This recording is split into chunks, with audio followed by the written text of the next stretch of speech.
नमस्कार। नमस्कार, मेरा नाम रितु मुंजाल है। मैं द्वारका कोर्ट में एज अ अधिवक्ता काम करती हूँ और हम लोग पिछले 2 वर्षों से डीटीसी के रिटायर्ड एम्प्लॉयज़ की पेंशन के बहाली के लिए लड़ाई लड़ रहे हैं, जिसके चलते मैंने हर अधिकारी को समझाने की कोशिश की कि डीटीसी विभाग के जो ये कर्मचारी हैं ये रिटायर्ड हो चुके हैं और ये पेंशन के हकदार हैं, क्योंकि एक गोल्डन शेक हैंड पॉलिसी के तहत इन्होंने इन कर्मचारियों को वीआरएस देकर रिटायर किया था और वादा किया था कि जब भी हम किसी लायक बनेंगे तो पेंशन देंगे। परंतु धांधली के चलते और भ्रष्टाचार की इस लड़ाई को लड़ने के सिलसिले में हमने जब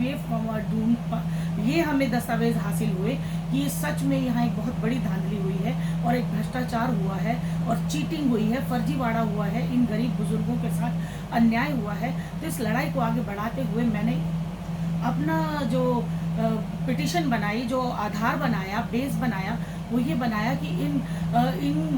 गरीब और मासूम बुजुर्गों की मदद की जाए और मदद के चलते हमने सीधा मानव अधिकार आयोग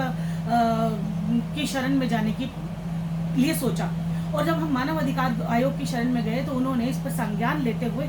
बहुत ही समझदारी के तरीके के साथ एक समाधान निकाला कि किसी तरह इन डीटीसी के रिटायर्ड कर्मचारियों को जो कि भ्रष्टाचार के चलते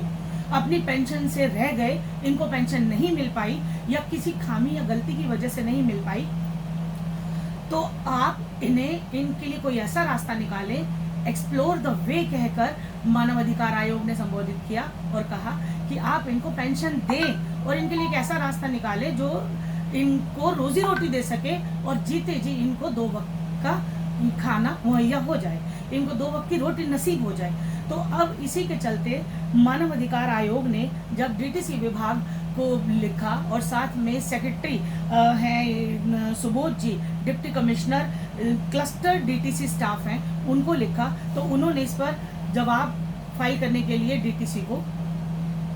मैनेजिंग डायरेक्टर को आगे लिख दिया है और ये समझा दिया है कि अगर इन लोगों की पेंशन आपने बहाल नहीं की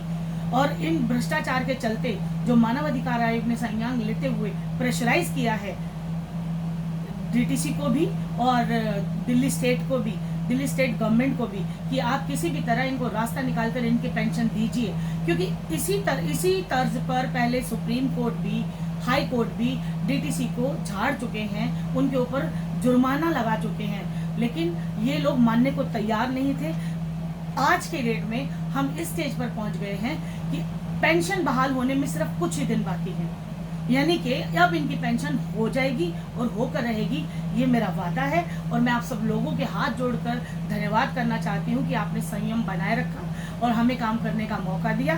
अब डीटीसी विभाग ने जिस तरह से इस लिस्ट पे कार्रवाई करने की सोची है, तो मुझे नहीं लगता कि वो दूर नहीं है कि अब सबके खातों में पैसे होंगे जो लोग पेंशन के अधिकारी हैं और जो इसके लिए इस अधिकार को मांगने के लिए तत्पर रहे, लड़ते रहे और एक बहुत लंबी लड़ाई के बाद हम अब जीत की तरफ अग्रसर हो रहे हैं। धन्यवाद। नमस्कार।